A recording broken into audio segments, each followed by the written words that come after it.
Swastiastu, Namo Buddhaya, salam kebajikan. Yang saya hormati dan yang saya banggakan, Ketua Mahkamah Agung Republik Indonesia, Profesor Dr. Sunarto, SHMH. Wakil Ketua Mahkamah Agung Republik Indonesia bidang non-judisial, Bapak Haji Soeharto SHMH. Para Ketua Kamar Mahkamah Agung, para Hakim Agung dan Hakim Ad Hoc Mahkamah Agung, seluruh jajaran Mahkamah Agung yang saya hormati dan saya banggakan. Ketua Dewan Perwakilan Daerah Republik Indonesia, Saudara Sultan Bakhtiar Najamuddin, Ketua Mahkamah Konstitusi Republik Indonesia, Dr. Suhartoyo, Ketua Komisi Yudisial RI, Profesor Amzulian Rifai, Ketua BPK RI, Saudari Isma Yatun, Menteri Hukum, Saudara Supratman Andi Aktas, Menteri Sekretaris Negara, Saudara Prasetyo Hadi, Sekretaris Kabinet Republik Indonesia, Saudara Teddy Indra Wijaya, Kapolri, Kepala Kepolisian Negara Republik Indonesia, Jenderal Polisi Listio Sigit Prabowo, Panglima TNI, Jenderal TNI Agus Subianto, Wakil Menteri Koordinator Politik Keamanan, Letnan Jenderal TNI Purnawirawan Ludwig Friedrich Paulus. Yang saya hormati para hakim, para undangan, rekan-rekan pers semuanya, dan terutama para wisudawan dan wisudawati yang saya banggakan. Pertama-tama tentunya sebagai insan yang bertakwa, marilah kita tidak henti-hentinya memanjatkan puji syukur kehadirat Tuhan Maha Kuasa, Maha Besar, yang memiliki sekalian alam, atas segala karunia yang diberikan kepada kita. Kita masih diberi kesehatan sehingga kita dapat berkumpul di tempat yang sangat terhormat ini, yaitu di Mahkamah Agung Republik Indonesia, pada acara pengukuhan 1451 hakim. Ini adalah suatu kehormatan besar bagi saya. Terima kasih atas undangan ini. Saya merasa penting dan saya merasa perlu untuk hadir di setiap acara yang diselenggarakan oleh setiap lembaga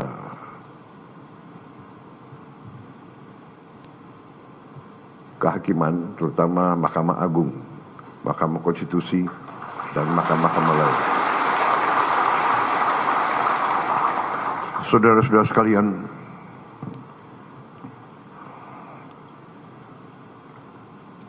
kita semua sedang berada dalam suatu usaha besar, yaitu kita sedang melaksanakan pembangunan negara. Pembangunan sebuah negara adalah perjalanan panjang, ratusan tahun. Pembangunan suatu negara, suatu bangsa itu ternyata membutuhkan suatu elemen-elemen keberhasilan. Negara itu banyak. Kalau tidak salah sekarang sudah mendekati 200 negara di dunia ini. Ada negara yang hanya 200.000 orang punya negara. Pulau-pulau kecil, Ada negara yang 1 juta orang punya negara. Tidak banyak negara seperti kita. Hampir 300 juta, 285 juta orang hari ini. Tiap tahun naik hampir 5 juta. Tidak banyak negara seperti kita. Dan apalagi negara seperti kita itu negara yang terdiri dari ratusan kelompok etnis, agama-agama besar, ras-ras yang berbeda, bahasa-bahasa daerah, budaya yang berbeda-beda. Saudara-saudara, kita sadar dari kita belajar sejarah bahwa tidak semua negara itu berhasil. Negara itu dalam sejarah manusia tergolong 2 golongan besar. Negara berhasil dan negara gagal. The failed state and a successful state. Negara yang berhasil dan negara yang gagal. Failed state. Sebuah negara yang gagal adalah negara yang tadi tidak bisa memenuhi apa yang kita tentukan, pendiri-pendiri bangsa kita tentukan sebagai tujuan-tujuan nasional. Melindungi, memajukan kesejahteraan umum, mencerdaskan kehidupan bangsa, menjaga ketertiban dunia. Kita tentukan, tapi ini tujuan nasional banyak negara. Yang pertama adalah selalu melindungi, to protect the people, to protect the territory. Saudara-saudara sekalian, unsur keberhasilan suatu negara dari kita belajar sejarah, unsur yang sangat penting adalah terdapatnya suatu sistem hukum yang menjamin keadilan bagi seluruh rakyatnya. Ini syarat negara berhasil. Negara yang tidak bisa memiliki sistem hukum yang menjamin keadilan, itu negara biasanya gagal. Sebuah negara akan mengalami tantangan, bisa saya katakan ancaman, apalagi negara yang kaya, negara yang memiliki kekayaan dan sumber alam. Kekayaan dan sumber alam itu menjadi rebutan oleh bangsa-bangsa lain. Karena apa? Karena manusia itu hidup untuk survive. Untuk hidup, manusia itu sering akan melakukan apa saja untuk survive. Bangsa yang tidak punya air, dia akan merebut air. Dia akan perang. Kita lihat India Pakistan sekarang. India mengatakan akan menghentikan beberapa sungai. Pakistan mengatakan kalau perlu saya perang nuklir. Daripada saya mati pelan-pelan, tidak minum, tidak bisa tanam makanan, saya sekalian aja kita sama-sama mati. Ini survive. Untuk makan demikian. Bangsa yang tidak punya lahan subur akan merebut lahan subur. Demikian mineral yang berharga. Demikian energi yang berharga. Bangsa yang tidak punya akan merebut. Bangsa yang punya, negara yang punya sering digerogoti Jadi negara yang tidak memiliki sistem hukum yang mampu memberi keadilan biasanya tidak stabil, biasanya akan terjadi huru-hara bahkan perang, saudara. Ini pelajaran. Jadi demikian pentingnya yudikatif. Makanya negara modern dari ratusan tahun dikatakan terdiri dari 3 unsur, trias politika, eksekutif, legislatif, yudikatif. Tidak bisa eksekutif hebat, legislatif tidak bagus, yudikatif tidak bagus. It cannot be done. Tidak bisa. Ini sejarah ribuan tahun, saudara-saudara. Jadi sekarang saya mandataris, saya dipilih rakyat, saya sekarang memimpin eksekutif, saya sekarang bertanggung jawab. Saya sadar, kalau saya tidak didukung oleh yudikatif yang hebat, yang kuat, yang berintegritas, sangat sulit untuk saya melaksanakan tugas saya untuk rakyat. Jadi saudara-saudara, saya terima kasih sama Ketua Mahkamah Agung. Saya ini kalau tidak salah dalam 6 bulan saya sudah 2 kali diundang ke sini, ya. Terima kasih. Dan saya tidak mau panjang lebar kasih sambutan karena saudara pasti sudah tahu ujungnya di mana. Betul? Ini pidato ini bagus banget ini.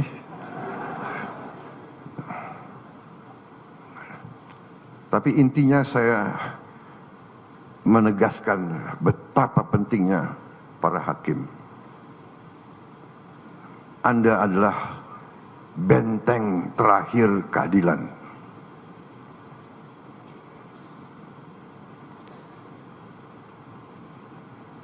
Orang miskin, orang kecil hanya bisa berharap kepada hakim-hakim yang adil. Orang yang kuat, orang yang punya uang banyak, dia bisa berbuat. Dia bisa punya tim hukum yang luar biasa. Tapi orang kecil hanya tergantung sama hakim yang adil. Hakim yang tidak bisa disogok, hakim yang tidak bisa dibeli, hakim yang cinta keadilan, hakim yang cinta rakyat. Saya kira itu yang ingin saya sampaikan, saudara-saudara. Rakyat Indonesia tergantung sama para hakim. Dan saya sebagai mandataris, saya sadar itu, dan karena itu saya perintahkan menteri-menteri saya ingin naikkan gaji seluruh hakim di Indonesia.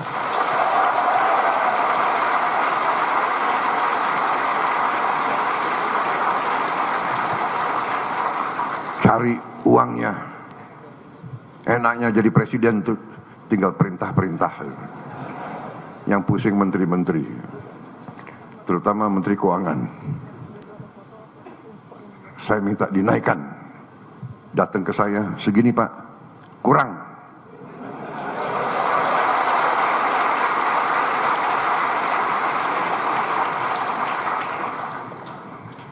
Kalau perlu, anggaran lain saya kurangi. Di sini ada Panglima TNI dan ada Kapolri. Kalau perlu anggaran TNI dan Kapolri saya kurangi.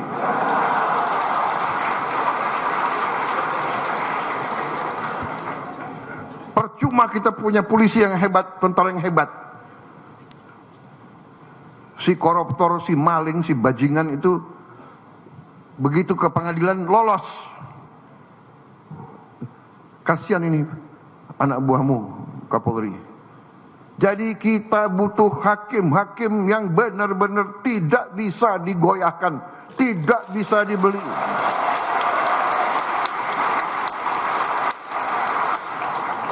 Dan begitu saya jadi presiden, saya kaget. Saya tanya, gimana kondisi hakim? Pak, para hakim sudah 18 tahun tidak menerima kenaikan. 18 tahun. Padahal hakim-hakim menangani perkara triliunan. Saya dapat laporan ada hakim yang masih kontrak tidak punya rumah dinas dan sebagainya. Perumahan sudah kita tertibkan, mudah-mudahan segera akan dilaksanakan. Kita besar-besaran akan lakukan pembangunan perumahan dan gaji. Saya kira saya langsung aja ya.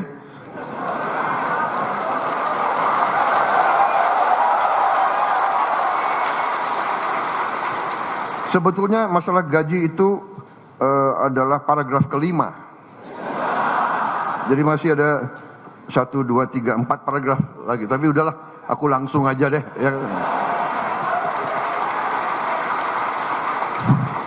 Ya. Intinya yang penting, Pak, yang penting pelaksanaannya, Pak. Jadi saya Prabowo Subianto, Presiden Republik Indonesia ke-8, hari ini mengumumkan bahwa gaji-gaji hakim akan dinaikkan demi kesejahteraan para hakim dengan tingkat kenaikan bervariasi sesuai golongan, di mana kenaikan yang tertinggi mencapai 280%.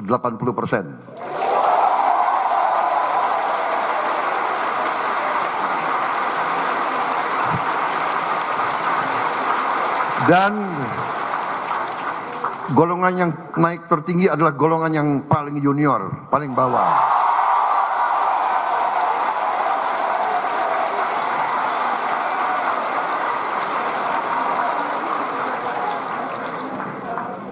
Tapi semua hakim akan naik secara signifikan, ya, secara signifikan. Dan saya monitor terus. Dan semua pegawai lain sabar. Sabar. Saya sudah lihat angka-angkanya, negara kita kuat, negara kita makmur, negara kita kaya.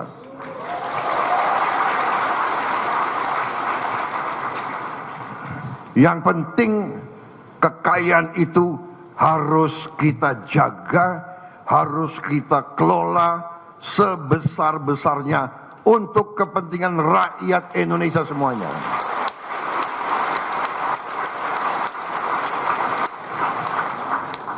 Itu perintah Undang-Undang Dasar, dan Undang-Undang Dasar adalah sumber hukum kita yang tertinggi. Benar, Pak Ketua? Ya, saya benar. Saya itu kalau masalah ilmu, saya cari yang menguasai ilmu paling tinggi. Kalau ilmu hukum, ya hakim-hakim agung. Jadi kalau hakim-hakim agung sudah membenarkan, sudah ada fatwa, saya nggak ragu-ragu. Jadi Presiden disumpah untuk melaksanakan Undang-Undang Dasar Negara Republik Indonesia. Pak Ketua, benarkah?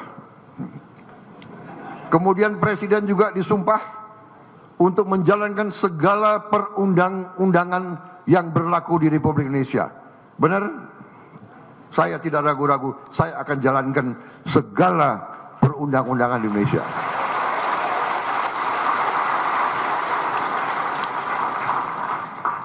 Saudara-saudara sekalian, saya kira cukup sekian.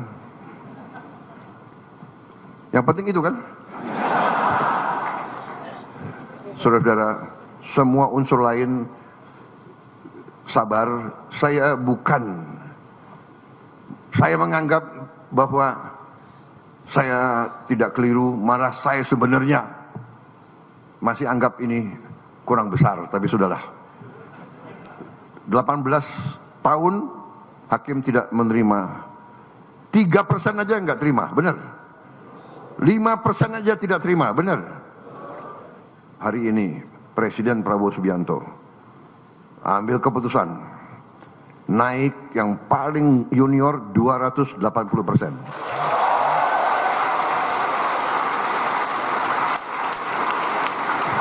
Dan itu tidak memanjakan. Itu tidak memanjakan. Daripada uang negara dicuri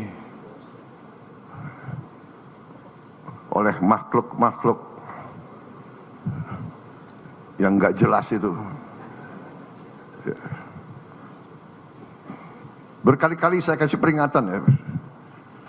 Tapi mungkin orang Indonesia itu kalau dikasih peringatan itu masih nggak mempan. Tapi sebentar lagi dengan hakim-hakim yang kuat kita tegakkan hukum. Tegakkan hukum.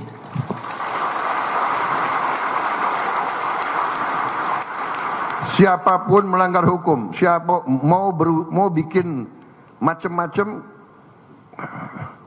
patuhi hukum untuk kepentingan kita semua. Untuk kepentingan kita semua.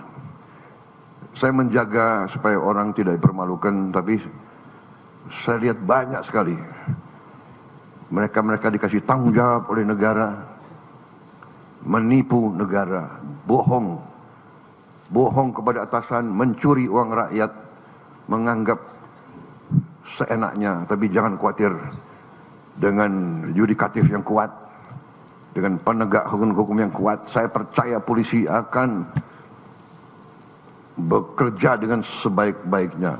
TNI mendukung, kejaksaan semua bekerja.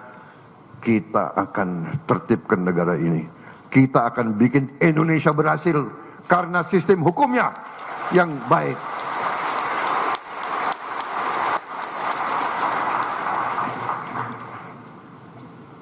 Yang lain normatif, menjaga marwah, profesionalisme, bla bla bla. Wassalamualaikum warahmatullahi wabarakatuh.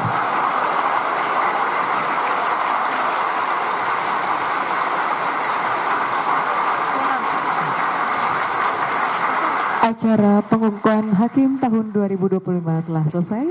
Terima kasih kami haturkan kepada Presiden Republik Indonesia Bapak Prabowo Subianto.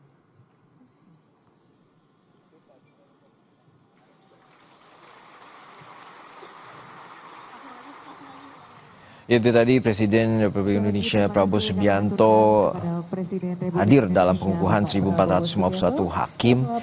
Di saat pidatonya Presiden Prabowo memberikan jaminan bahwa akan adanya kenaikan gaji bagi para hakim sebesar 280%, dan kenaikan ini Presiden memprioritaskan bagi hakim yang masih di level junior, dan tentunya juga Presiden berjanji akan menaikkan gaji secara signifikan karena berdasarkan data dari Mahkamah Agung bahwa kenaikan gaji hakim terjadi 18 tahun yang lalu, sehingga Presiden menyatakan bahwa memerlukan yudikatif yang kuat, hakim yang tidak bisa disogok dan dibeli, agar para koruptor maupun maling terkait dengan negara bisa dihukum dengan seberat-beratnya.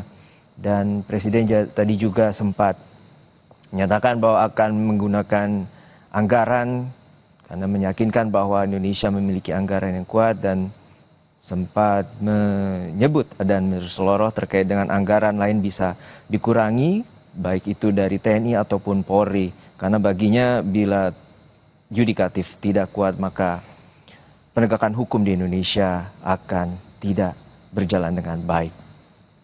Baik, kita akhiri Breaking News Kompas TV dan kami nantikan juga informasi terkini lainnya dalam program Kompasya yang akan hadir sesaat lagi. Saya Harjono Pramundito, pamit undur diri. Terima kasih, sampai jumpa.